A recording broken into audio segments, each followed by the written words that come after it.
And we looked at all the problems and barriers that people face coming out of prison, and as a society, we've created lots of them. But really, we felt the biggest one is opportunity. And so we felt that Refoundry could provide that opportunity in a way that could empower the people most impacted by this problem to really become the leaders in their families and in their communities, and really kind of break this cycle of poverty and incarceration that's been plaguing our country for the last 40 years. And you've also, Cisco shared a very moving personal story about how he got into this. You're laying out the analysis of sort of what how you came in, but you also, isn't there a personal connection to this for you as well? Yeah, when I was 21 years old, my cousin, who I grew up with, was the same age, was murdered in San Francisco, violently. Just the wrong place at the wrong time by someone he'd never met before. And at one of this guy's parole hearings, my uncle went. It was clear that this guy was not ready to get out yet. But my uncle broke all the rules and went up to him, crossed the table, went up to him and shook his hand and said, I hope you get out of here and can be a good father to your child, to your son, and become a contributing member to society. Now, my uncle didn't forgive him. And our family still has a lot of grief and anger. I'm not a good enough person to let that go. But what he was showing us was that our grief and anger is personal, but there's a wider issue here. And incarcerating people and putting them away in jail and in prison doesn't serve society. We want people to be out contributing. We want people to be there for their kids and their families, for their communities, contributing to the tax base instead of drawing from it. That's how society can work. We don't do that, society doesn't work. And Refoundry is not about redemption and forgiveness. Refoundry is about giving people the opportunity to go out and reach their own aspirations and become leaders in their community. Thank you. I know we're on there's time here, but if you'll permit me just 1 minute.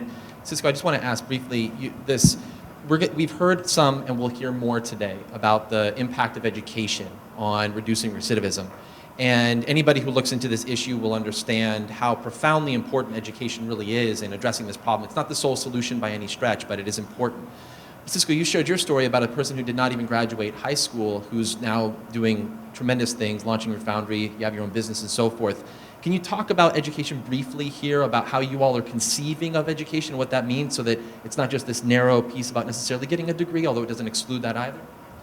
Well, I just feel like giving people the opportunity to believe in themselves and teach them how to learn a craft.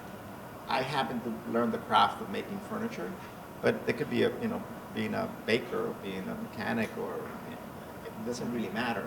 It's really that pride to have the sense of you building something, and then once you build it, have the opportunity to go and share it with your community. And you normally do that through commerce. And the interesting thing about commerce is that, everybody wants a deal. And it's very easy to know what your product is worth. And you learn so much from it. I want to sell my sofas for $3,000, but the market can only pay $1,000. Well, very quick I learned how to make my product either faster or figure out a better way to do it. And what you do with the end consumer is that interaction that you have with them. They're teaching you what they're willing to pay, and with your craft, you're teaching them that they should pay more. And that value that you have, that interaction, is what makes this amazing economy. If I could just add one thing very quickly, because I know our time is up, is one of the reasons why we focus on commerce is because in commerce you have a transaction. And a transaction is a mutual recognition of value that's objective. If it's not objective, you don't have a transaction. So when you have people from different parts of our society that don't have a lot of contact points coming together in that transaction, it opens the space for recognition of mutual value, for common understanding, common values. These are the building blocks of community. Before our landmark hosts give me the hook here, can you, in 20 seconds, Refoundry is new, it's really unusual compared to other reentry programs. How do you scale this? How do you take this to scale? We've been funded by the sales of the product that our participants make in training, and that can fund up to 70% of our programming. And in-kind donations, like the film you saw was made for us for free by a production company, and by my wallet and Cisco's.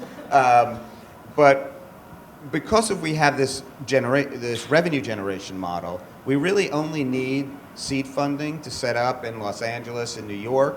And the scaling that you saw of 10 participants employing 150 people, 10 businesses employing 150 people, that's really where the scaling comes in. And we just really need the seed funding to get those, to get more, to help more people start their own businesses. Thank in you. their own community. Thank you both. Can we give them a round of applause here? Thank you.